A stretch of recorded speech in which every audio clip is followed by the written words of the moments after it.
Good afternoon and welcome to Stones and Thrones. My name is Nicholas A. Venna and this is my show.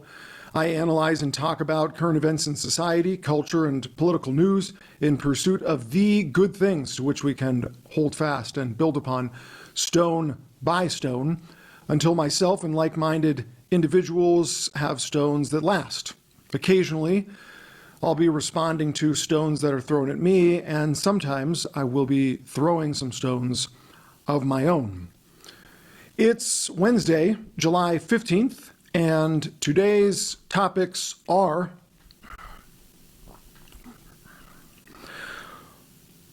why Nick Fuentes has no friends, according to him, although not exactly. It's more how he would describe as why he can't really get along with people and why he doesn't have that many friends or close friends.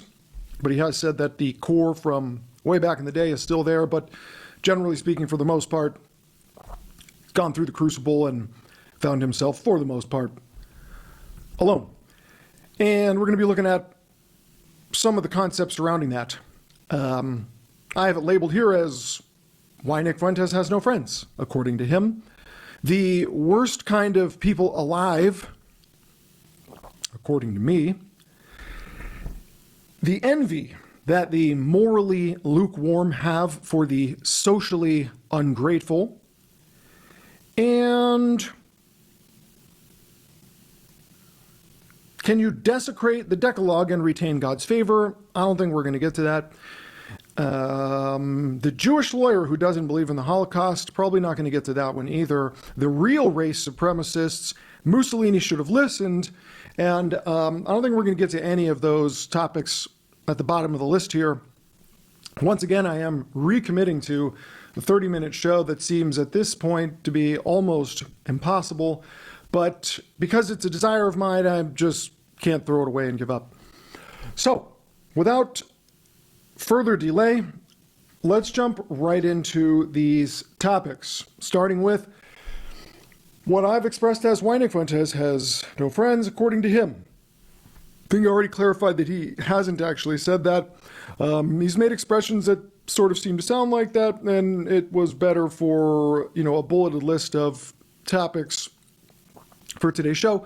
But more accurately, it's probably, I think, better expressed by Nick himself when he says that he's not sure that he can ever really work with anybody.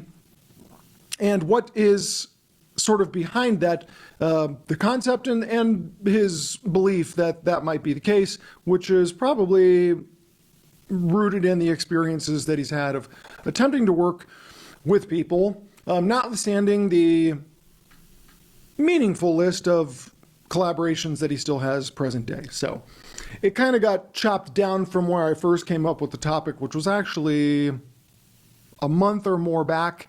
And it was shortly after the America First United attempt with Amy Dangerfield and some of the other folks before that whole thing blew up. And then the story began to disintegrate before I could actually even really talk about the story. But the concept still exists today because you still see little, flickers here and there of Dan Bilzarian and the ongoing discontent that Nick, dissatisfaction that Nick expresses towards Sneako. And what seems to me to be the most tangible reason for that. And I think that really plays perfectly into the concepts that I want to discuss with that original title. So I guess I can just introduce it in that way by pointing out the inaccuracy and of that being a topic or the title of a topic, why and how it came to be that way. And I kept it because it just sounded better from the original. So it was not intended to be misleading or deceptive. It just was older. I liked it. Didn't want to change it, even though the circumstances were changing. And it's the most relevant to the things that are going on today that actually brought it back up and breathed some life back into it. So I will talk about that a little bit, which is actually going to dovetail right into the worst kind of people alive, according to me. But I also think, according to common sense and according to the way that some of the best people might view it.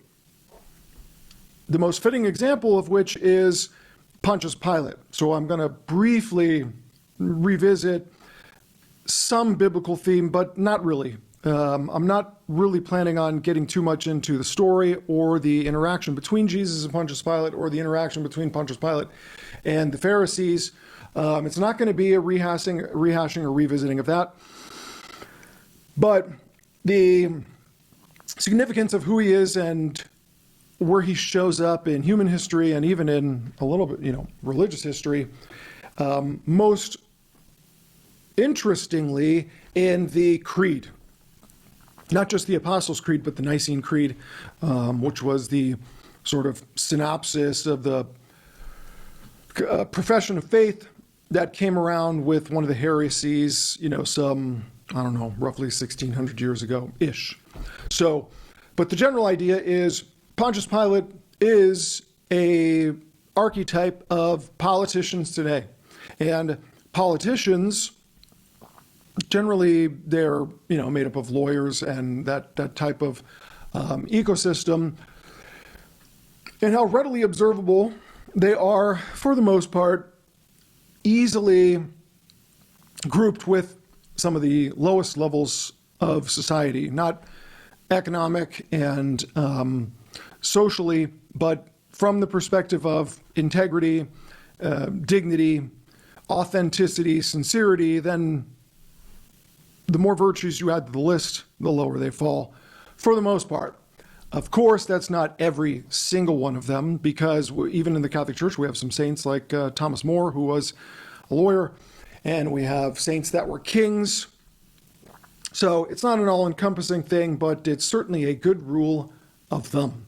So Pontius Pilate is a suitable archetype, and I think the intended archetype for all of these things. And it's certainly worth noting that in the Apostles' Creed and in the Nicene Creed, the I believe in God the Father, the Almighty, the maker of heaven and earth, of all things seen and unseen, visible, invisible, so on and so forth, and the Apostles' Creed, God the Father and Jesus Christ, his only Son, our Lord, conceived by the power of the Holy Spirit, born of the Virgin Mary, so on and so forth. Both of these creeds list the Father, the Son, the Spirit, which together make up the Godhead, the three persons of the Trinity, the one God in his three persons, and Mary, the Mother of God, who has her own standalone role in salvation history. But there is one other name mentioned, only one other name, never any other name apart from the three persons of the Godhead and the Virgin Mother of God, is Pontius Pilate. And that line is specifically, he suffered under Pontius Pilate, was crucified, died, and was buried. So what's significant about Pontius Pilate? How did he make his way into the profession of faith, the original Apostles' Creed, and then the Nicene Creed? And what's the significance and the implications of that? And I'm going to tie that into how we get to the most loathsome people in society. Lastly, and this is actually going to flow right from our concept about the worst people alive, and that is the envy that the morally lukewarm have for the socially ungraceful. Okay? So follow that as close as you can. In terms of what I mean by socially ungraceful, right? These are the people that other people like to look at, and they're upset about their decor. They're upset about their manner in public and the way in which they can sort of ruffle feathers or, disturb the ordinary mode of things and mode of people. They're considered sort of like disruptive in a way. And lukewarm people tend to make up the broadest body of players in any given game, right? So you have your villains, you have the wicked, then you have like the good and your heroes, your real trailblazers, and then you have, for the most part, your normies. The vast majority of which in that group are like lukewarm. It's not so much that they don't have the capacity in a natural sense or a skill sense or an idea sense to really be a villain or wicked or really be good. It's just that they're not preoccupied with things that matter so much beyond themselves. You can sort of think of them as like the essence of the Me Too movement. And I'll tell you what I mean by that, because that might seem like way out of left field. That might seem really like disruptive or against the social norms. That might ruffle some feathers, but it's a perfect example because everybody knows that Me Too doesn't really mean me too or me also or me in addition to you. It really means me only, right? That's the way it's applied. Me Too is always applied in me only, because the words Me Too is an expression of a victimhood, a particular type of victimhood, and Me Too is like, oh, it happened to you, it also happened to me. But that's what the words imply. But everybody knows that the actual practical application, the expression of the brand always and only and always comes out as a me only. A me first, a me before you, me before all else, and a nothing but me, right? Because the truth doesn't matter, who gets victimized is not significant, it doesn't capture a lot of attention. It's usually the exploitation of an extremely narcissistic and self-centered person being used and instrumentalized to have a broader effect on society around them, right? So the practical application of the brand sort of implies and points to societal or systemic issues, but is really carried out in the most self-centered, subjective, narcissistic way imaginable. So the morally lukewarm are basically they're the Me Too movement of broader society. And you can think of like the actual Me Too movement and brand as just a microcosm of it. It's just a very narrow expression of the victimhood and all the disingenuous and disingenuity and insincerity that goes along with it. So anyway, to Nick Fuentes, his own expressions about why he doesn't really get along with people, and how he sees that it might be difficult for, and wonders aloud, like, will he ever really be able to work with people? And what might be behind this?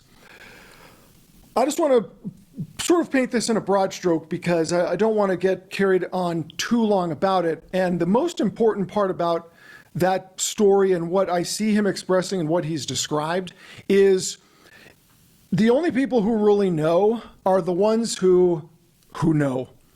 And I'm not saying that to be vague, because I'll explain it, but you only really know what that means if you've experienced for yourself what it's like to be alone and have reflected on how you got there and why you're there.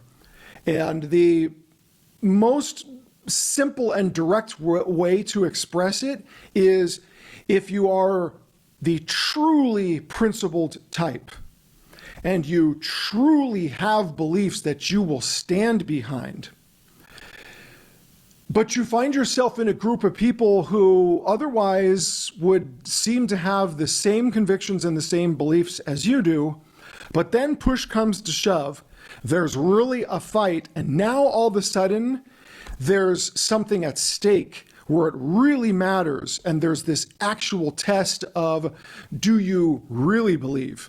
Do you really have such a conviction? And you find that, no, actually, most people don't.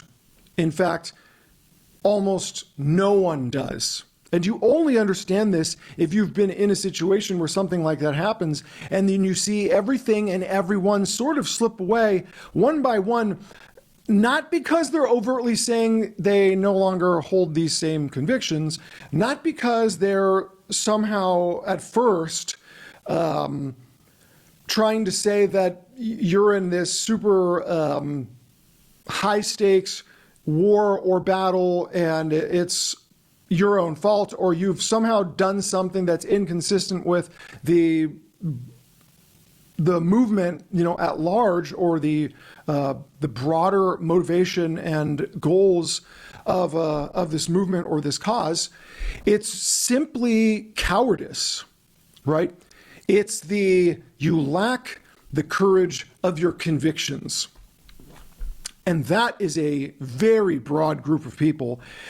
And from that point, it becomes very easy to understand what Nick is saying and what he's talking about. So, and you saw this play out, like America First is clearly his brand. It's the name of his show.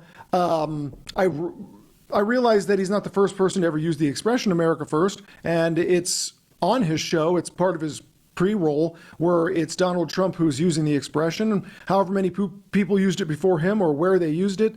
But the process and the machinations of making that a brand and creating an image associated with that brand, and the convictions and ideas and the ideology behind that brand is at this point not simply inseparable from Nick Fuentes, what he's doing, what he stands for, but it's almost like inseparable from his actual show. It's what people associate, and like his actual merchandise. So America First is pretty much Nick Fuentes. There's two things. There's America First, which is Nick Fuentes' show. Okay, so when they put together this America First United, and then they tried to bring together these groups of people, including Dan Bilzarian at that time, and some of the other folks, it had all the marks of weak from the beginning. Not the least because Nick himself was clearly not really associated with it, and there was no overt or explicit explanation for that. So from the get-go, it had like a very soft color to it, and at best was kind of confusing. But it was a catalyst. It was a moment, because what happened after that thing didn't really succeed. And then there was the other guy, I don't know if it was an employee, was a popular clipper of his, who was on CNN. And at first, Nick seemed to try to be, nice or gracious about it. But, overall, he wasn't favorable towards either the convention, the America First United Convention, or the CNN interview of the, supposedly the Groyper. And you could see what it was. And if you couldn't see it, Nick Fuentes explained it. But really what it amounted to is he wants the movement to be associated with a certain level of class, of skill, of expertise, professionalism, sophistication. He wants it to be top shelf. He doesn't want it to look cheap or makeshift. He doesn't want it to look ugly or in any way unattractive. So that's really all that it came down to. And those were his reasons for not jumping behind all of this. But then there's the people. Then there's the Amy Dangerfield, there's the Sneako, there's the Dan Bilzarian, there was the Jake Shields, and some of the other names that popped up, where he also wasn't just coming out, there was also the other guy running for maybe in the primary in Ohio or something. Can't think of his name right now. His campaign kind of crashed and burned. He became very acrimonious about it. But that's what caused this groundswell of envy, right? That's when you could see the envy come out. But that's topic 3. We've got Nick, then we've got the worst kind of people alive, and then we've got the envy that the morally lukewarm have for the socially ungraceful. So they will all tie together. But you got this groundswell of people coming out saying, Nick's not a team player. He won't get behind people, it's because he's selfish. He wants everything for himself. He wants all the attention. He doesn't really have the beliefs that he says he has. He doesn't really have the convictions that he says he has. Because if he did, he would support us and he would use what he's built to put some wind underneath our wings, right? To put some wind against our sails. And that's where things start to kind of become more clear, right? Why doesn't Nick have friends, at least in that way? Because anybody who's gone through it knows that there's a certain type of person who you know is weak. They are pathetic, they are cowards, and they are weak. They lack the courage of their convictions.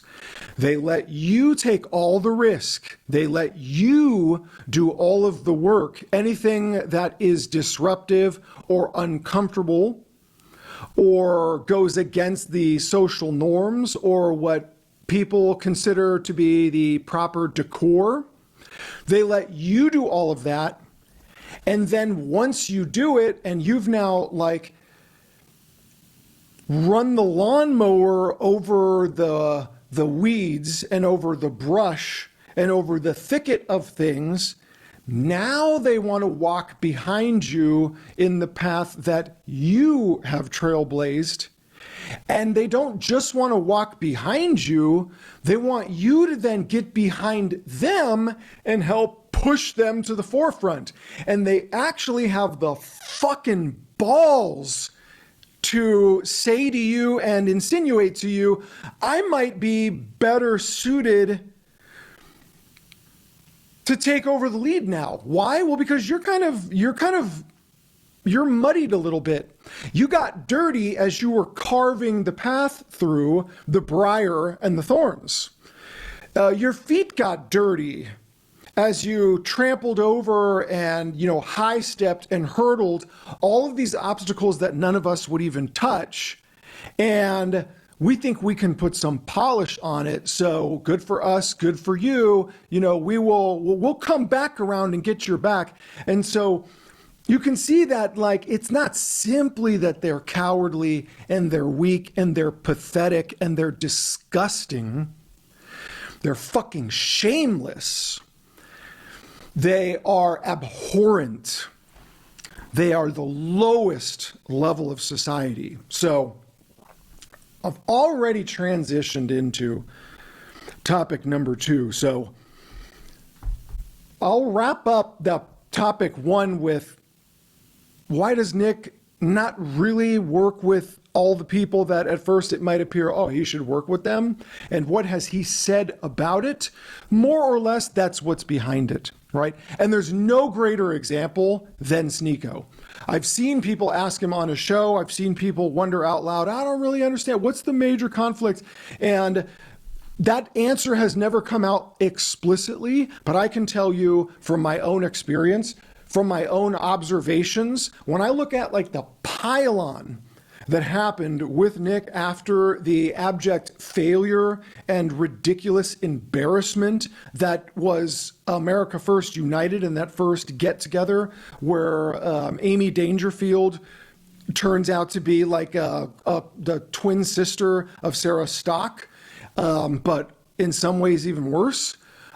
Because Sarah Stock never went out there and said she was going to start producing Groyper babies, and just the shameless degeneracy. And when I realized there's the ordinary sense of degeneracy. I'm not even talking about the sexual degeneracy. That honestly, that just seems like par for the course. It's more like the moral degeneracy of that someone would go out and represent themselves so vociferously in such a way when they're not that at all, and they have no shame about it. They think nothing of it. So you saw that happen, and everybody's piling on Nick. He's not a team player, this, that, and the other thing. And then Nick is in New York, and he signals his intention, regardless of what was going on behind the scenes there, signals his intention to try to do some collaboration with Sneako, with whom he's collaborated a number of times, with whom he's been acquainted with and friends with for kind of a very long time, and with whom he's had some back and forths, but has never had like a complete and total severing of that bond or relationship or friendship. And, so that was kind of there. And you could tell in the shows following that attempted collaboration, where Nick was articulating like, I couldn't, really get on his show. He didn't want to, wade into the battle, and he was trying to be respectful of it. Then Dan Bilzarian was a guest on Sneako's show by calling in. And so you could see that process. You can actually see the authenticity of a person who really wants to be virtuous and good and doesn't want to just come out guns blazing all the time. But you could also tell that it, just took a few shows. And again, whatever was going on behind the scenes that, we can't see.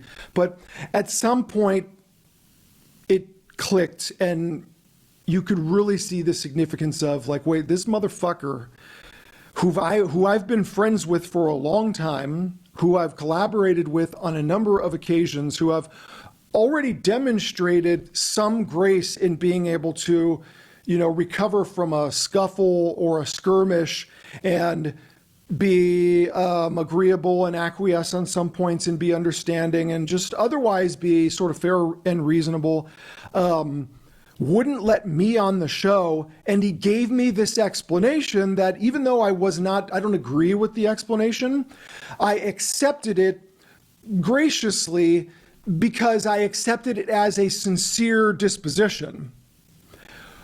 But upon realizing that, wait a minute, this thing that was kind of offensive on its face, that was sort of cowardly on its face, that was very sort of weak and not cool at all on its face, that was otherwise like the antithesis of what I am, right? And I'm just putting myself into Nick's shoes. I have those types of thoughts myself. Whether or not he did, I don't know, but his behavior would certainly as an expression of the same type of sentiment. But basically just like, dude, I gave you a sort of benefit of the doubt, and I gave the history and value of the friendship some deference, and didn't go too hard on an actual disposition, just the disposition itself that I find to be, objectively speaking, just detestable, weak, pathetic, and disgusting. Like, really fucking hate it. It's so against my nature and the person that I am as a real believer, a real fighter, a real warrior, a real ideologue in the most radicalized sense of the term. Like, I'll actually fight, I'll put my neck out, I'll risk injury in the battle. Everything just from a naturally different perspective that you did and that you've offered as an explanation for your conduct is just disgusting to me. It's repulsive to me. It's insidious. It's hideous, just how ugly it is. But for no other reason than my respect for the friendship and the dignity of what we've had, and my belief that, okay, this is just you, like, as fucking disgusting and pathetic it is, it's just actually you. And I've come to terms with that and accepted it because I'm just trying to accept you for what you are. And then you go and do the exact opposite with Dan Bilzarian. You let him on your show. You do, in fact, wade into the foray, and any way you slice it, you essentially sided with my enemy, who you do not even claim to be your friend. So you're not even taking the middle ground as like, oh, look, I'm cool with you both. You're both friends. We both have this history or whatever.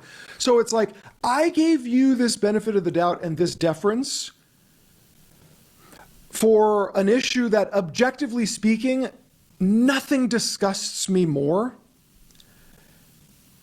And I did it solely because I believed it was like sincere. Like, if you were nothing, at least you were authentic. If you were nothing. At least it's who you really are. And then you find out, oh, wait, that's not even who you really are. You are actually a fucking soulless, spineless coward. Then the wheels start turning and you're just like, whoa. You cannot be just a tick shy of this thing and do what you did. You can't be just not quite what I hoped you were and then do what you did. You can be like only nothing of what I thought you were and everything that I thought you weren't. Only that loathsome, hideous, slimy, grimy creature, rodent, a rat, could do what you did. And there's no way you don't know what you did and the effect that it has on me. And you also don't know, there's no way you don't know, it'd be impossible for you to deny that you knew you were exploiting the best part of my nature so that you could get away with the most fucking disgusting, pathetic, loathsome, degenerate quality of yours. So I don't think I have the vocabulary to express in real terms just how much I hate those people and that disposition, other than to point out they are the worst kind of people alive. So I wrote up a list of traits because these people blend in. And you don't know, these are your friends. These are your business partners. This could be your spouse for all you know. So they can hide, and they can hide forever until push comes to shove, until the rubber meets the road. They are revolutionaries in the speakeasy. And they're the fucking filthiest shit and what's that term? Sewage. They're the filthiest fucking sewage alive once they get outside and they're no longer tipping their glass to yours like as if they actually have beliefs in anything. These are the Me Too's who are really me only. They're pompous. They maintain decor, so they behave the way that they're supposed to behave. They are curious in an arrogant way when your battle starts, meaning they will definitely make inquiries. They'll want to learn because remember, these are also like the cucks on the battlefield. They want to sit in the corner of the room and play with themselves while you go fight the war and the carnage and you're swinging your axes and your knives and, spearing people and getting your eye gouged out. Like they want to watch it happen because they are curious, and they'll never enter a battlefield on their own because they are the most loathsome, cowardly, disgusting, filthy fucking losers alive. Okay? Like you can't hate these people enough. They are fucking disgusting, lowest forms of life on the planet, but they are curious. They will always wash their hands while they stand in shit, okay? Because you can see their hands. And they always want to have the appearance of being clean. They want to eat at your table with you. So they always wash their hands like Pontius Pilate did, but they stand in shit. Because for them, it doesn't matter what they actually are. It only matters what you think they are. It doesn't matter that they're not what you think they are. It only matters that you treat them as if they are what they're not. Do you follow me? They're the lowest fucking form of life on the planet. They are worse than the wicked. They will always be outsmarted by the shrewd, because the shrewd and the wicked actually believe in something. They have the courage of their convictions, so they'll always be outsmarted by the shrewd. And this is a incalculable risk to you, to be friends, to be in the state, to eat at the same table as these people. Because the shrewd, recognizing the weakness, spinelessness of these pathetic rodents, can just simply threaten them with anything. They don't even need to be a fight. It's just like if they raise their hand like they might get scratched, they will crawl under the table, shove their face in the shit that they stand in, and keep their hands up on the table. So they will always be outsmarted by the shrewd, because the shrewd are actually willing to do something. But these self-righteous sorts think they're good, and they want to give the appearance that they're good. So they will always keep their hands on the table to show you that they're clean. And that's why they get fucked over by the shrewd. And then, and only then, when everybody who is actually clean isn't looking, they will stab you in the back. They will take their clean hands and they will get them dirty only when no one is looking.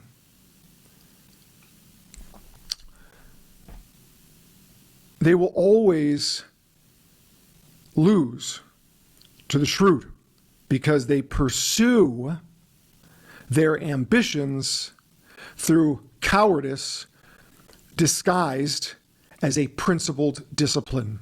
Okay? That's the last note. They look like they are disciplined on account of their principles, but they are only disciplined on account of their cowardice. They exercise restraint not because they have principles, but because they're fucking pussies. Okay? Because they are weak, because they are fake, because they are cowards.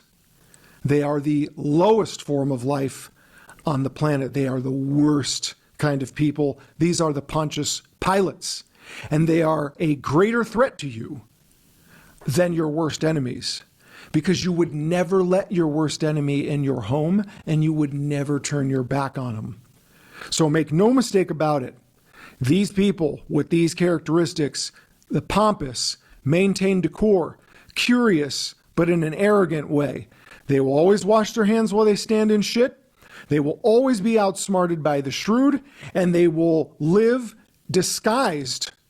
They will live as cowards, pursuing their ambitions with the disguise of a principled discipline, when it's not that at all. And these people, you will know who they are, because you can test them. They will always crack if you attack their egos. Don't bother attacking anything else. They will show themselves in crack when you attack their egos. And for this, I've got a little bit of a side story, but it's super relevant. If you haven't seen it, I guess I'm not really like, I don't really care one way or the other. I'm not trying to like promote this show. There's been more than one, so there's no reason for me to put it up. But fascinating legal case, so much to take from it about the court systems, about judges, about lawyers, about experts, about the juries, which really is about the average person. But if you want to look it up, it's a woman by the name of Candy Montgomery, still alive today, 76 years old, I believe. And her murdering Betty Gore, this happened on June 13th, 1980, okay? These two women were friends. Their families were friends. They were both married. They both had children, okay? They lived in Texas. They went to a church together, and that's kind of really where they knew each other. They met at the church. Candy Montgomery and her husband moved into town in like 1977, and in 1978, she approached the husband of her friend, Betty Gore, a man by the name of Alan Gore, and not Al Gore, but Alan Gore. And she very plainly, and this is by all testimony, she admits this herself, this is what Al says, she just basically propositioned him and said, would you be willing to have an affair with me? I'd like to have an affair. In a very sort of like sociopathic way. They started having this affair. It went along for about 2 years. Then, Alan Gore and his wife, Betty, went on a marriage encounter weekend, and they, by all measures, came out of this weekend closer. And so Alan made the decision of, I really want to put my all into my marriage. So perhaps you could speculate that for him there was some root causes that of the affair itself, or root motivations, or reasons that enabled him to justify either the acceptability of it or doing it even though it was wrong, whatever was behind that. But it would seem that they went on this weekend, and this couples retreat weekend, and established some sort of common ground with each other, and became close over the weekend. And so when Alan got back in late 1979, early 1980, around January or so, he called off the affair, and Candy wasn't happy with that. At some point, the information got to Betty that this affair had taken place, and then on June 13th, 1980, Candy says she went over to Betty's house to, just go through some ordinary stuff. Their kids were hanging out together. They were going out to a movie that night, so on and so forth. They were at a, kind of like their Bible school during the day sort of deal. And whatever exactly transpired that only Candy and Betty know, which means only Candy knows because Betty's dead. Betty was next discovered that evening by neighbors who Alan had called and asked to, force their way into the house because he was calling her all day long and couldn't get a hold of her. And he had the impression she might have been pregnant because she thought she was pregnant, so he was really concerned. And when the neighbors went into the house, they found they found their daughter, 2 years or younger than 2 years old, in the bedroom, screaming. She had been there for 13 hours. With no food and no one to tend to her, just kind of in her crib from a nap that she woke up from at some point. And Betty in basically like a laundry room, kitchen area kind of thing, like a very small 12 foot long, maybe 6 foot wide room adjacent to the garage. And in this room, they had a washer, a dryer, and a refrigerator. So even in this 12 by 6 very narrow space, there was not a lot of place to go. And her body was there, bludgeoned to death, almost unrecognizable on half side of her face. And she had been hacked with an axe, with a 3-foot handle and an axe. She had been hacked to death with an axe 41 times. Okay? You can draw your own conclusions from that. So, well, as it turns out, it is actually Candy Montgomery who committed this murder. And we know this because Candy eventually admitted that she committed the murder. Candy's defense was that she never thought about this before. It wasn't premeditated, that Betty had come at her with the axe. And the only wounds that Candy had was basically like a scratch on her forehead that might have been bad enough for stitches, and then a cut on her toes, which she said was the first 2 swings. It was a swing on her head from Betty, and then a swing at her foot from Betty. And then in self-defense, she hacked Betty Gore to death with an axe, 41 swings. Which the forensics approximated, as many as 30, 35, 38. It's hard to get an exact number, but the vast majority of which was after Betty Gore was already, if not dead. I think there was actually testimony at the trial that she wasn't dead, but that she was not actually conscious or even awake for it. Okay, so she's already knocked out. She's already subdued. The threat has been subdued, and she's hacked another 30 to 35 times with an axe on her back, so much that like half of her face was gone. In fact, when the first people to see her body, they thought she had been blasted in the face with a shotgun, okay? So here's the best part about this story, and then I'll get into why I'm telling it. Candy Montgomery is actually acquitted of this murder with a successful self-defense, okay? So I don't know that the law in Texas is super important, but how she did it, sure, because I guess I will cover it briefly.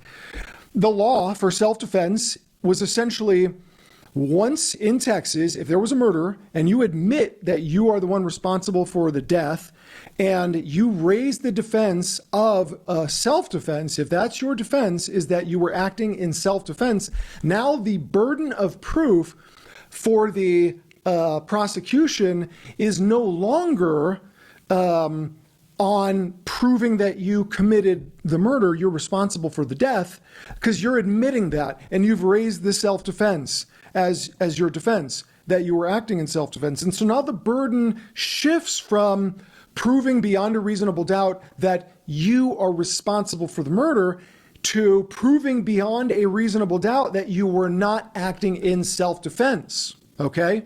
So if you're listening, then you should already be thinking, well, like, how the fuck do you fail to establish that someone was not acting in self-defense when they murdered somebody with an axe, like they committed an actual literal axe murder, and the victim they struck 41 times, and the forensics testified in the trial that she was probably unconscious for like 30 of these or more. Okay, well, that's the next part. Her defense presents that she was in a fit of rage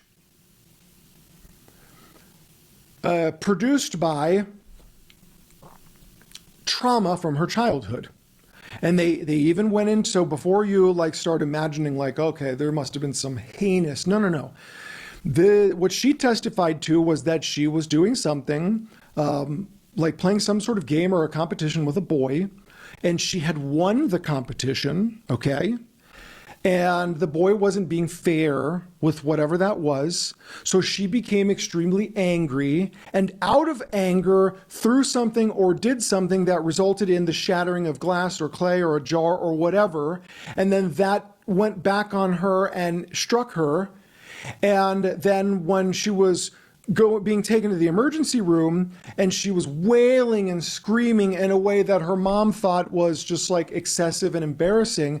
And her mom said, shh, like, shh, what are people going to think? Okay.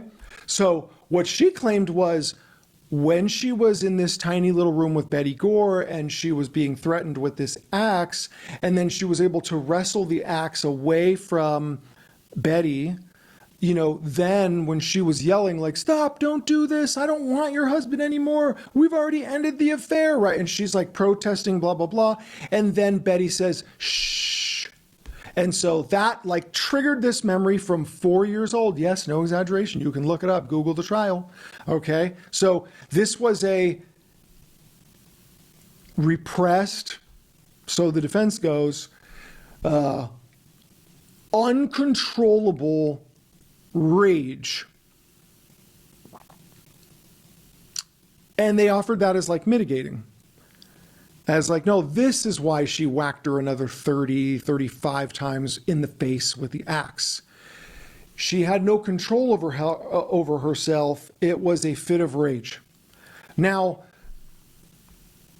9 women on this jury and 3 men. So here's the relevance. A real human being with half a brain stops and says, how? How on earth, how in the name of all that's holy did you convince a jury of 9 women and these 3 men that you were acting in self-defense and you were innocent.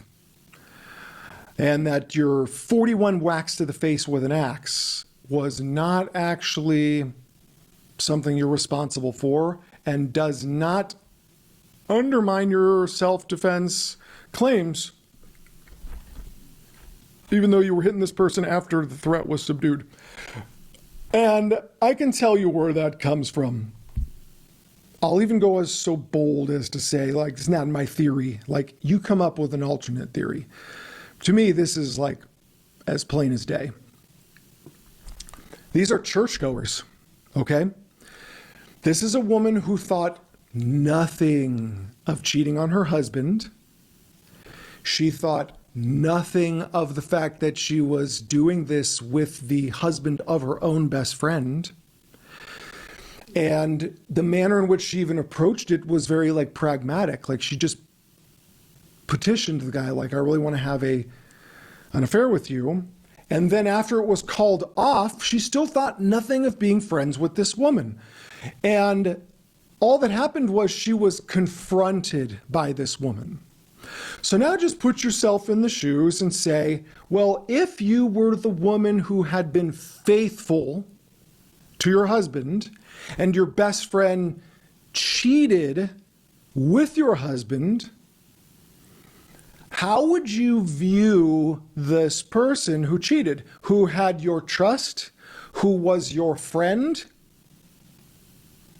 who goes to church with you, sings in the choir with you, watches your children, and who you otherwise sort of like view as like a morally righteous equal, who themselves, who they believe they're the morally righteous equal, you would be viewing them as you are not what you said you are. You are the lowest form of life on the fucking planet. You are a disgusting, pathetic, degenerate LARPer. You are nothing of what you said you were.